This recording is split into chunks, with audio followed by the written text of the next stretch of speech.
Hello, नमस्कार। मैं आपका द कॉमर्स विजन पर स्वागत करता हूं। हम लोग इकोनॉमिक्स पढ़ रहे हैं, जिसमें से मैनेजरियल इकोनॉमिक्स या बिजनेस इकोनॉमिक्स पढ़ रहे हैं, राइट। हम लोग अब जानते हैं कि इकोनॉमिक्स में दो फंडामेंटल चीज़ें बहुत इंपॉर्टेंट हैं, जिसको हम लोग एक चीज़ें पढ़ चुके हैं। जैसे फर्स्ट पर क्या है, फर्स्ट पे law of demand, okay, law of demand and market, जिसको हम लॉ ऑफ डिमांड को हम लोग इजीली पढ़ चुके हैं, ओके। तो आप जब मैनेजरियल इकोनॉमिक्स की स्टडी करेंगे तो आप देखेंगे कि दो चैप्टर बहुत ही इंपॉर्टेंट हैं, उससे क्वेश्चन डेफिनेटली आने हैं। इसलिए हम लोग को बृहद रूप से इसको पढ़ना पड़ता है और बहुत ज़्यादा इम्पोर्टेंट भी है कि लॉ ऑफ डिमांड क्या होता है, इलास्टिसिटी क्या होती है, इनकम इलास्टिसिटी क्या होती है, एडवर्टीजमेंट इलास्टिसिटी क्या होती है, जिसको हम लोग ऑलरेडी देख चुके हैं। आज हम लोग को एक न्यू चैप्टर कह सकते हैं या न्यू टॉपिक कह सकते हैं, इसको हम लोग स्टार्ट कर रहे हैं, जिसको मार्केट कहा जाता है। मार्केट क्या है? आप जानते हैं कि वर्ल्ड जब से ऑनलाइन हो गया है तब से पूरा विश्व एक गांव के तमाम हो गया है। यदि कोई भी आप गुड्स आप वाराणसी बना रहे हैं, कोई इलाहाबाद में बना रहे हैं, कोई आप न्यू दिल्ली बना रहे हैं, कोई वाराणसी गांव में बना रहे हैं, तो भी आप चाहें तो वर्ल्ड लेवल पर कहीं भी आप सेल कर सकते हैं, क्योंकि ऑनलाइन चीज़ें आ जाने से बहुत ही मार्केट ईजी हो चुका है। पहले जो मार्केट का कॉन्सेप्ट था कि ऐसा प्लेस जहाँ पे बायर एंड सेलर प्रेजेंट होते हैं, दैट इज मार्केट। जैसे पुराने ज़माने में आप जानते होंगे कि जैसे हॉट मार्केट लगता था, कहीं पे सब्जी की मार्केट लग रही है या कहीं पे गुड्स एंड सर्विसेज सेल हो रही हैं, तो वहाँ पर जाना पड़ता था, वहाँ पर सेलर होता था और सेलर और परचेजर दोनों मिलते थे और ट्रांजेक्शन होता था, ओके। प्रेजेंट टाइम में ऑनलाइन आने से ये सब चीज़ें बहुत ही ईजी हो चुकी हैं, ओके। तो अब यहाँ पर क्या है कि मार्केट को इकोनॉमिक्स के अनुसार हम लोग को पढ़ना है कि मार्केट कितने प्रकार की होती है, एक सेलर के पॉइंट ऑफ व्यू से कि वह किस प्रकार से अपनी गुड्स को सप्लाई करे, किस प्रकार से उसका प्राइस डिटर्मिनेशन करे, किस प्रकार से अपने प्रॉफिट को अर्न करे, किस प्रकार से मार्केट में बना रहे। ये सब चीज़ें हम लोग पढ़ेंगे, जिसमें डिफरेंट टाइप्स के मार्केट होंगे। जैसे परफेक्ट कंपटीशन मार्केट होगा, ओलिगोपोली होगा, मोनोपोली होगा, इम्परफेक्ट कंपटीशन होगा, डिफरेंट टाइप्स की मार्केट होंगी, जिसको हम वन बाई वन पढ़ेंगे, राइट। अब यहाँ पर चलते हैं। First of all we are discussed about what is market. Market क्या है? तो मैंने अभी बताया कि मार्केट क्या है कि चाहे ऑनलाइन हो या कोई ऑफलाइन जा रहे हो, यदि कोई ऐसा प्लेस जहाँ पे बाई एंड सेलर, जो बायर एंड सेलर हैं, मीन्स जो बायर है, ओके, एंड सेलर जहाँ पे मिलते हैं और एक दोनों के बीच में ट्रांजेक्शन होता है एक प्राइस पर। मान लीजिए कि आप जानते हैं कि बायर की कुछ प्राइस होगी, सेलर सॉरी जो बायर होगा वो भी कुछ प्राइस लेकर के जाएगा कि हमको इतने में वस्तु चाहिए, सेलर कुछ अपनी गुड्स की वस्तुएं की प्राइस रखा होगा, दोनों में ट्रांजेक्शन होगा, बार्गेनिंग होगी, और जिस बिंदु पे या जिस पॉइंट पे दोनों एग्री हो जाएंगे कि हम गुड्स एंड सर्विसेज को सेल करेंगे, that is market, okay.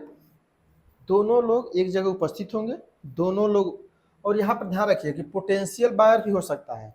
Market जब पढ़ेंगे तो बायर और एक पोटेंशियल बायर मीन्स गया है, हो सकता है परचेज करे ना करे, ओके। तो ये सब चीज़ें के पॉइंट ऑफ व्यू से आप लोगों को भी ध्यान रखना है। तो यहाँ पर क्या है कि ऐसा कोई प्लेस वो चाहे ऑनलाइन हो सकता है, ओके, या ऑफलाइन हो सकता है। जैसे मान लीजिए कि कोई वेजिटेबल की मार्केट है, यहाँ ले लीजिए, मान लीजिए फ्लिपकार्ट है, अमेजन है, ओके। ये सब चीज़ें क्या ऑनलाइन है, तो आप ऑनलाइन जाते हैं और ऑनलाइन जा करके आप मार्केट को ऑब्जर्व करते हैं और उसके आधार पर वस्तुएं परचेज करते हैं, तो दैट प्लेस आर मार्केट। तो यहाँ पर क्या समझने वाली बात है कि मार्केट मीन्स कि जहाँ पर बाई एंड सेलर उपस्थित होते हैं और किसी भी वस्तु को परचेज करने के लिए और एक व्यक्ति द्वारा सेल करने के लिए जो कॉमन एग्रीमेंट है या कॉमन कंसेंट है एक्सेप्ट हो जाता है, दैट इज मार्केट। वो प्लेस कहाँ मार्केट है, ओके। वो कहीं भी हो सकता है, वो घर भी हो सकता है, कहीं चौराहा पर भी हो सकता है, कोई स्पेसिफाइड मार्केट भी हो सकती है, तो इसमें कोई भी बाउंडेशन नहीं है। और ऑनलाइन आने के कारण तो जानते ही हैं कि आप बाथरूम में बैठे हैं तो भी ऑनलाइन परचेज कर सकते हैं। तो कोई भी मार्केट में बाउंडेशन नहीं है, आप सोते जगते कैसे भी आप मार्केट कर सकते हैं। अब आते हैं यहाँ पर डिफिनीशन पे। ओके, इसमें डिफिनीशन क्या है?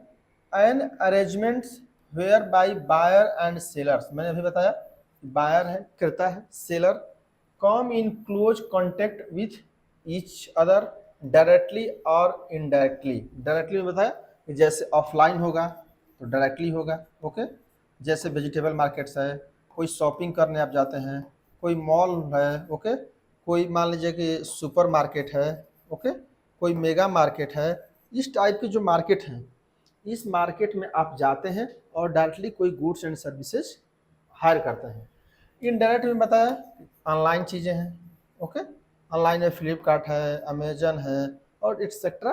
अब जानते हैं कि ऑनलाइन चीज़ें भी बहुत बन चुकी हैं। और इवन यहाँ तक जो शॉपकीपर है, जो दुकानदार है, प्रेजेंट टाइम में वो लोग खुद व्हाट्सएप पर अपना कम्युनिटी ग्रुप बना करके भी सेल कर रहे हैं। ओके, तो केवल ऑनलाइन ये मत समझिए कि फ्लिपकार्ट ही और अमेजन ही कर रहे हैं। यदि कोई बड़ा दुकानदार है तो कम्युनिटी अपना बना लिया है, यूट्यूब पर चैनल है या व्हाट्सएप पर चैनल बना लिया है या व्हाट्सएप पर ग्रुप बना लिया है। अगर किसी को ऑर्डर करना होता है तो ऑर्डर करके कोई चीज़ मंगा सकता है, तो वो भी एक तरह से मार्केटिंग है, राइट। नेक्स्ट, तो यहाँ पर समझिए क्या है, to sell and buy goods is described as market. Means जहाँ पर सेल एंड बाई होता है दैट इज डिस्क्राइब्ड मार्केट। तो जो अभी मैंने बताया कि दो तीन चीज़ इंपॉर्टेंट है, क्रेता और विक्रेता का होना चाहिए और किसी भी गुड्स एंड सर्विसेज का गिव एंड टेक होना चाहिए, ट्रांजेक्शन होना चाहिए, राइट। वो ट्रांजेक्शन मॉनेटरी फॉर्म भी हो सकता है, नॉन मॉनेटरी फॉर्म भी हो सकता है, पोस्टपोनमेंट ऑफ पेमेंट क्रेडिट के द्वारा भी हो सकता है, राइट। तो ये सब चीज़ें हो सकती हैं। अब क्या है कि market structure. Market structure means कि डिफरेंट टाइप्स के मार्केट हैं जिसको हम लोग स्टडी करेंगे एक वन बाय वन करके। तो यहाँ पर मैं इस वीडियो में केवल ओवरव्यू दे रहा हूँ ताकि हम लोग जब मार्केट पढ़ें तो कुछ हम लोग को कॉमन कंसेप्ट पता रहे, राइट। तो इससे क्या होगा कि आप लोगों को थोड़ा सा चीज़ें पता रहेंगी तो उस समय जो उसमें डीप पढ़ना होगा तो आपको ईजी होगा पढ़ना। तो यहाँ पर थोड़ा कॉन्सेप्ट समझते हैं इसमें क्या क्या चीज़ें होती हैं और आगे एक ओवरव्यू भी दे दूँगा, राइट। यहाँ पर क्या है, पहला परफेक्ट कंपटीशन।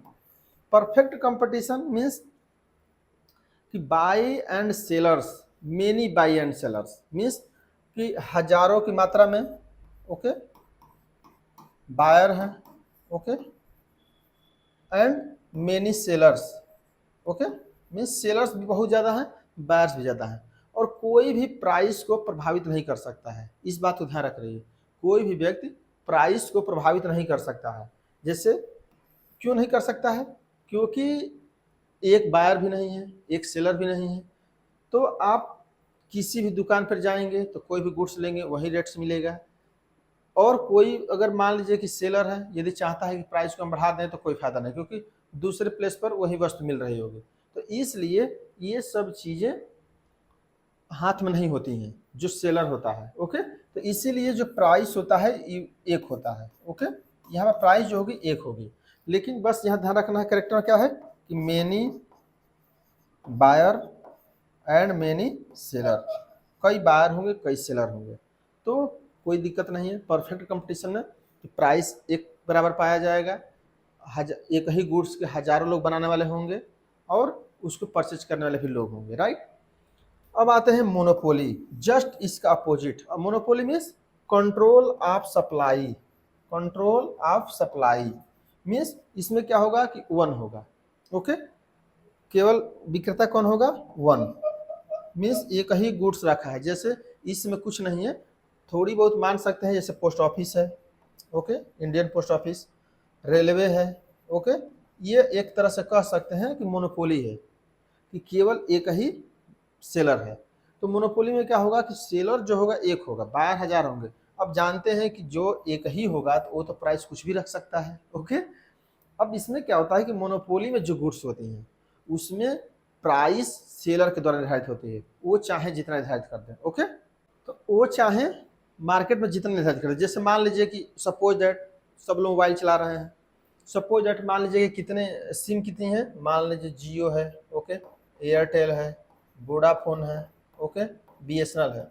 आप सोचिए कि तीनों न रहे, जियो रहे, तो जियो तो चाहे जितना ही प्राइस रख सकता है ना, तो इससे क्या होता है कि जो अकेले होता है उसको तो प्रॉफिट होता है, बट कंज्यूमर को लॉस होता है, कंज्यूमर को लॉस होता है। इसीलिए जब आप पढ़ेंगे तो परफेक्ट कंपटीशन एक्ट होता है, ओके, कंपटीशन एक्ट 2002।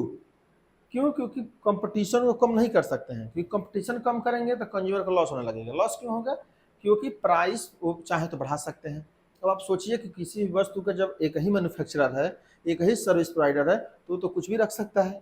तो इसलिए मोनोपोली क्या है? जस्ट इसका इनवर्स है। इस यहाँ पर क्या है कि सेलर कई हैं, बायर भी कई हैं। यहाँ पर क्या है? सेलर एक है। जैसे मान लीजिए कि माइक्रोसॉफ्ट है, माइक्रोसॉफ्ट अकेला है, यूट्यूब अकेला है, ओके, तो इनकी अपने में मोनोपोली है, राइट। व्हाट्सअप है, अकेले हैं। तो ये सब चीज़ें क्या है? मोनोपोली है।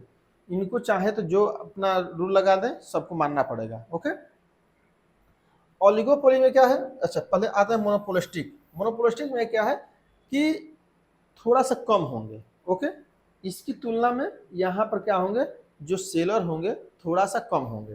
जैसे मान लीजिए यहाँ पर कई होंगे, 100 हैं, तो यहाँ पर 2-4 होंगे, ओके, ये ध्यान रखना है। ओलिगोपोली में क्या होगा कि थोड़ा सा इससे और ज़्यादा होंगे, ओके। तो ओलिगोपोली में क्या होगा कि और ज़्यादा होंगे।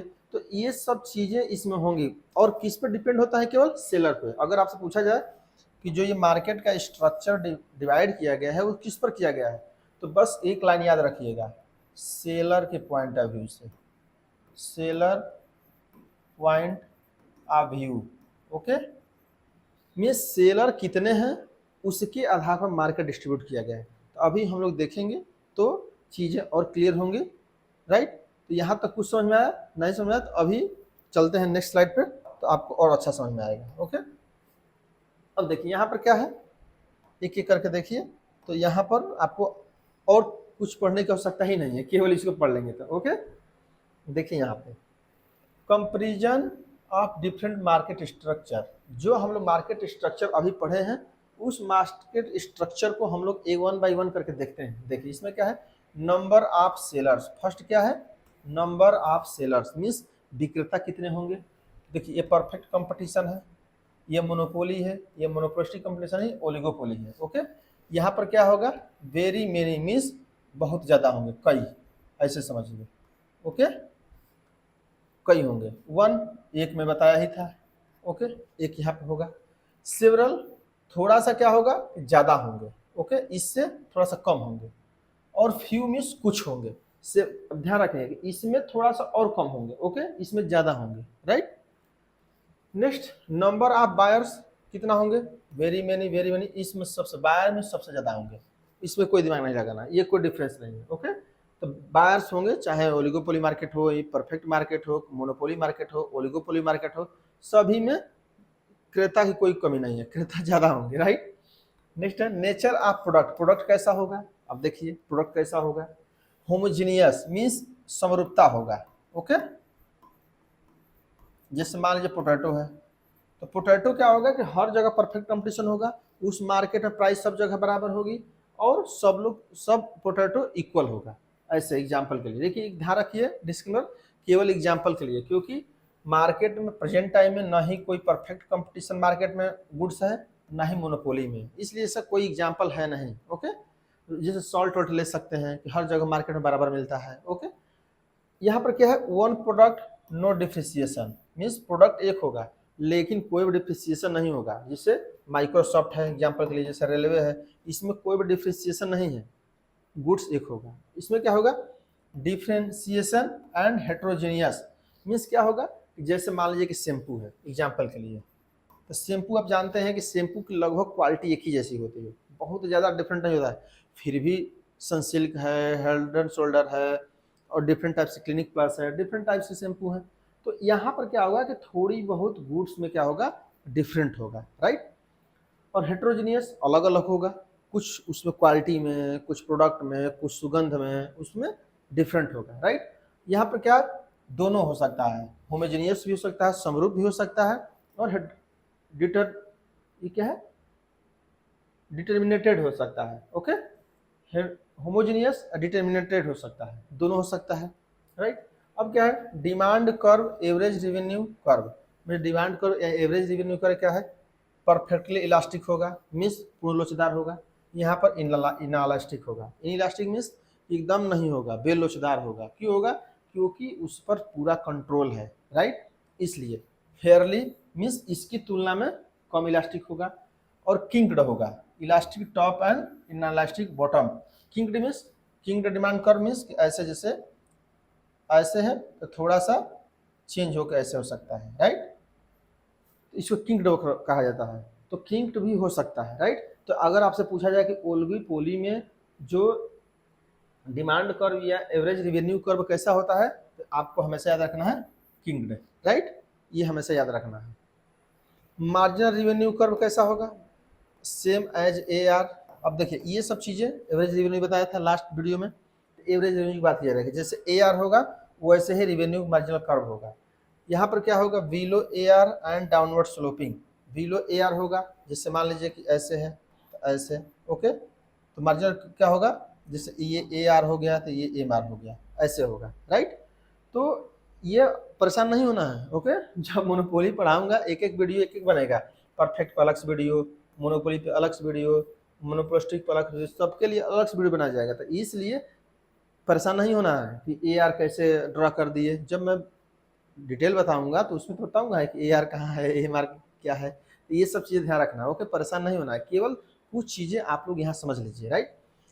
Below A R and downward sloping, तो ए आर क्या होगा, बिलो होगा, और below A R segmented means अलग अलग होगा, राइट।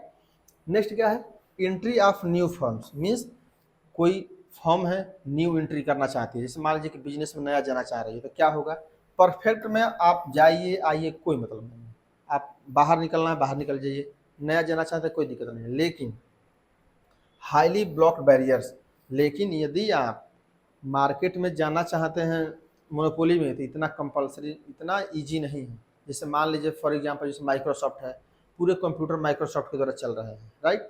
अब सोचिए कि माइक्रोसॉफ्ट के अगेंस्ट में किसी को जाना इतना इजी है, जैसे व्हाट्सअप है, व्हाट्सअप के अगेंस्ट में इतना जाना इजी है, तो इसके लिए थोड़ा सा ब्लॉक्ड रहता है, इतना ईजी नहीं है। अगर व्हाट्सअप के अतिरिक्त कोई चीज़ गुड्स आप न्यू बनाना भी चाहेंगे तो इतना जल्दी आपका डिमांड नहीं आएगा, राइट। फ्री एंट्री है, इसमें क्या है, इसमें भी फ्री एंट्री है, जैसे इसमें फ्री एंट्री है, और यहाँ लिमिटेड एंट्री, इसमें भी थोड़ा लिमिटेड एंट्री है, राइट। नेक्स्ट है एग्जिट, फॉर्म बाहर निकलने के लिए क्या कर सकती है, फ्री है, मैं बताया अभी, चाहे आप एंट्री करिए चाहे एग्जिट करिए, doesn't important. Barriers to exit, इसमें क्या है, एग्जिट नहीं कर सकते हैं, राइट, क्योंकि आप अकेले हैं, कैसे एग्जिट करेंगे, थोड़ा लॉस भी हो रहा होगा तो भी रखना पड़ेगा, राइट। यहाँ पर क्या है, यहाँ फ्री है, यहाँ पर लिमिटेड एग्जिट है, यहाँ पर भी फ्री है, जिससे ये सेम है, राइट। नेक्स्ट क्या है, profitability in the short run. Short run में ये देखिए, यहाँ पर क्या होगा, लॉन्ग रन, शॉर्ट रन में हम लोग देखेंगे कि परफेक्ट कंपटीशन में लॉन्ग रन में क्या होता है, शॉर्ट रन में क्या होता है, मोनोपोली में लॉन्ग रन में क्या होता है, शॉर्ट रन में क्या होता है, ऐसे यहाँ पर भी देखेंगे। तो यहाँ पर बताया जा रहा है कि शॉर्ट रन में क्या होगा, एबनॉर्मल प्रॉफिट या लॉस होगा, ओके, असामान्य लॉस होगा। यहाँ एबनॉर्मल होगा, असामान्य, ओके। यहाँ पर भी एबनॉर्मल प्रॉफिट या लॉस हो सकता है। यहाँ पर देखिए एबनॉर्मल केवल प्रॉफिट ही होगा, समझ रहे हैं, ध्यान रखिएगा, यहाँ पर जो भी होगा प्रॉफिट ही होगा, राइट। यहाँ पर प्रॉफिट एंड लॉस दोनों हो सकता है, ये ध्यान रखना है। केवल मोनोपोली में क्या होता है, शॉर्ट रन में भी लगभग एबनॉर्मल लॉस भी हो सकता है, ओके।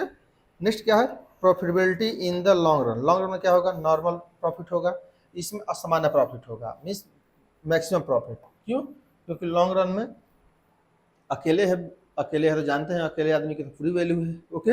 जब अकेले है तो बहुत लोग परचेज करने वाले होंगे तो निश्चित रूप से उसको ज़्यादा प्रॉफिट होगा। यहाँ भी नॉर्मल होगा, यहाँ भी एबनॉर्मल, मीन्स क्योंकि यहाँ पर एबनॉर्मल क्यों होगा, क्योंकि 2-4 लोग ही हैं, ओके, इसलिए वहाँ एबनॉर्मल हो सकता है, राइट। यहाँ पर क्या है, क्योंकि लॉन्ग रन में क्या है, ये दोनों सेम हो जाते हैं, एबनॉर्मल एंड एबनॉर्मल, राइट। यहाँ पर यही सब ध्यान रखना है, ओके। नेक्स्ट क्या है, रोल ऑफ गवर्नमेंट। गवर्नमेंट का क्या रोल है, नॉन है। क्यों नहीं रोल है, क्योंकि परफेक्ट कंपटीशन है, गवर्नमेंट चाहती ही है कि पूरा मार्केट में कंपटीशन बना रहे, ताकि कंपटीशन होगा तब प्राइस उसी कम निर्धारित होगी, क्योंकि मार्केट में जो बिजनेसमैन होंगे कंपटीशन करेंगे कि हम कम पे बेचें, हम कम पे बेचें, हम कम पर बेचें, तो इसलिए गवर्नमेंट की कोई रिस्पॉन्सिबिलिटी नहीं है यहाँ पे। लेकिन यहाँ पे भी गवर्नमेंट की कोई रिस्पॉन्सिबिलिटी नहीं है, यहाँ पर भी कोई रिस्पॉन्सिबिलिटी नहीं, यहाँ पर भी नहीं है। लेकिन मोनोपोली को बढ़ावा नहीं दिया सकता, ये ध्यान रखना है कि गवर्नमेंट मोनोपोली को कंट्रोल करने के लिए यूज करती है टूल्स एंड टेक्निक्स, कि किस प्रकार से हम मोनोपोली को बढ़ावा ना करें। जैसे कोई आप देखते होंगे इंटीग्रेशन हो रहा है बिजनेस का, कोई मर्ज हो रहा है, कोई एक्विजिशन हो रहा है, तो क्यों गवर्नमेंट से भी परमिशन लेना पड़ता है? बिकॉज ऐसा ना हो कि सभी लोग के, एक ही लोग के पास सब बिजनेस हो जाए। तो इससे क्या होगा कि प्राइस चाहे जैसे निर्धारित करें, चाहे सर्विस दें ना दें, कैसे भी दें, तो इसलिए गवर्नमेंट इस पर कंट्रोल करती है। इसलिए परफेक्ट कंपटीशन एक्ट भी बनाया गया है, कंपटीशन बना रहे, राइट। नेक्स्ट क्या है? Equilibrium of advertising. Okay, equilibrium क्या है? सॉरी, इक्विलिब्रियम क्या है? एम सी बराबर एम आर, जो हम लोग पढ़ेंगे भी। एम सी बराबर एम आर, एम सी बराबर एम आर, एम सी बराबर M R, means marginal cost marginal revenue जहाँ बराबर होगा वहीं इक्विलिब्रियम होगा, राइट। नेक्स्ट क्या है? एडवर्टाइजिंग। एडवर्टाइजिंग का इफेक्ट, यहाँ ऐसे समझिए, एडवर्टाइजिंग का इफेक्ट मीन्स कि एडवर्टाइजिंग होता है कि नहीं, नो एडवर्टाइजिंग। अब जैसे सभी मार्केट में सभी गुड्स बराबर भाव से मिल रहे हैं और सभी लोग बेच रहे हैं, तो एडवर्टाइजिंग करने क्या फ़ायदा है? कोई फ़ायदा नहीं है। यहाँ पर क्या है? Informative not persuasive. ओके, तो इन्फॉर्मेटिव आप कर सकते हैं कि ये गुड्स है, इसमें कोई चेंज किया जा रहा है, तो आप कर सकते हैं। ओके, यहाँ पर क्या? हाई परसेप्सिव एडवर्टाइजिंग, जिसमें शैम्पू की यहाँ पर लिया था ना, शैम्पू का। ओके, अब शैम्पू में आप देखते हैं ना टीवी में कितना प्रचार आता है, हमेशा प्रचार आता रहा शैम्पू का, साबुन का। क्यों? क्योंकि वो थोड़ी बहुत चेंज है। तो समझिए कि शैम्पू साबुन सब इसमें आते हैं मोनोपोलिस्टिक में। कुछ हैं जो वही सेल करते हैं, कुछ ब्रांड हैं उन्हीं को सेल किया जाता है, और उसमें बहुत ज़्यादा एडवर्टाइजिंग किया जाता है। तो आप समझ लीजिए कि जो एडवर्टाइजिंग की जा रही है सबसे ज़्यादा, समझिए कि मोनोपोलिस्टिक कंपटीशन है, राइट। अब उसमें देखेंगे भी एक एक करके, राइट। अब यहाँ पर क्या है? ओलिगोपोली में हाईली परवेसिव एडवर्टाइजिंग। ओके, तो यहाँ पे परसुएसिव है, सबसे ज़्यादा है। तो यहाँ पर क्या है? सिंपल सी बात समझिए कि एडवर्टाइजिंग मीन्स क्या होता है कि एडवर्टाइजिंग आप करना चाहते हैं, अब जब सब जगह बराबर रेट है तो कोई दिक्कत ही नहीं है, सब जगह गुड्स मिल रहा है, तो मोनोपोली में इंफॉर्मेशन के लिए कर सकते हैं। ओके, बट मोनोपोलिस्टिक में, ओलिगोपोली में, अब ऐसे समझिए कि मोनोपोलिस्टिक में मान लीजिए कि 100 लोग हैं बेचने वाले, ओलिगोपोली में मान लीजिए कि 2-4 लोग हैं। तो आप सोचिए, दो, जैसे कार ही ले लीजिए, कितनी कंपनियां हैं? 4-6 ठो हैं। तो अब कार की तो एडवर्टाइजिंग करनी पड़ेगी ना। फिर जैसे मान लीजिए कि शैम्पू है, साबुन है, ये सब चीज़ें हैं, थोड़ा सा कार से ज़्यादा लोग बनाते हैं, तो इसमें और ज़्यादा करना पड़ेगा। तो मीन्स ऐसे समझिए कि जितना कम सेलर होंगे, ओके, आपको एडवर्टाइजिंग ज़्यादा करना पड़ेगा। लेकिन एक होगा तो नहीं करना पड़ेगा। क्यों? क्योंकि जब हम अकेले हैं तो एडवर्टाइजिंग करें ना करें, सब लोग लेना ही लेना है। ओके, तो इसलिए यहाँ पर ज़रूरत नहीं है लेने की। लेकिन यहाँ पर ज़रूरत है जब सेलर 2-4-5 हों तो कंपटीशन होगा, कंपटीशन होगा तो सोचेगा कि हमारा एडवर्टाइजमेंट ज़्यादा हो जाए, हमारा एडवर्टाइजमेंट ज़्यादा हो जाए। तो ये सब चीज़ें इसलिए करनी पड़ती हैं, राइट। तो आई थिंक आप लोगों को कुछ चीज़ें समझ में आई होंगी, और कुछ चीज़ें जब हम लोग अलग अलग तरीके से जब पढ़ेंगे तो हम लोग समझेंगे, राइट। तो और ये क्या था? मार्केट था, जो हम लोग मार्केट के संबंध में समझे कि मार्केट क्या है, मार्केट की स्ट्रक्चर क्या है, ओलिगोपोली क्या है, परफेक्ट कंपटीशन क्या है, मोनोपोली क्या है। अब जो नेक्स्ट वीडियो बनाया जाएगा, या जो नेक्स्ट क्लास चलेगी, उसमें हम लोग एक एक करके जो यहाँ पर मैं बताया हूँ, और इससे भी 2-3 और ज़्यादा मार्केट हैं, उसको भी हम लोग कवर करेंगे। ओके, तो परेशान होने की आवश्यकता नहीं है, हम लोग उसको भी कवर करेंगे। जब उसको पढ़ेंगे तब जा कर के हम लोग कॉन्सेप्ट क्लियर हो जाएगा कि जो ये लिस्ट में बताया था समराइजेशन का, उस समय और परफेक्ट होगा। तो जब उस समय आप सुनेंगे देखेंगे और ज़्यादा क्लियर हो जाएगा। क्योंकि जैसे मान लीजिए अभी मैं परफेक्ट कंपटीशन बताया, तुरंत मैं बता दिया, ओके, 10 मिनट 5 मिनट में। लेकिन जब परफेक्ट कंपटीशन 25-30 मिनट में बताऊंगा एक बार सेपरेट वीडियो, तो इजीली समझ में आएगा, राइट। तो यहाँ तक वीडियो को समाप्त करते हैं। Thank you for watching.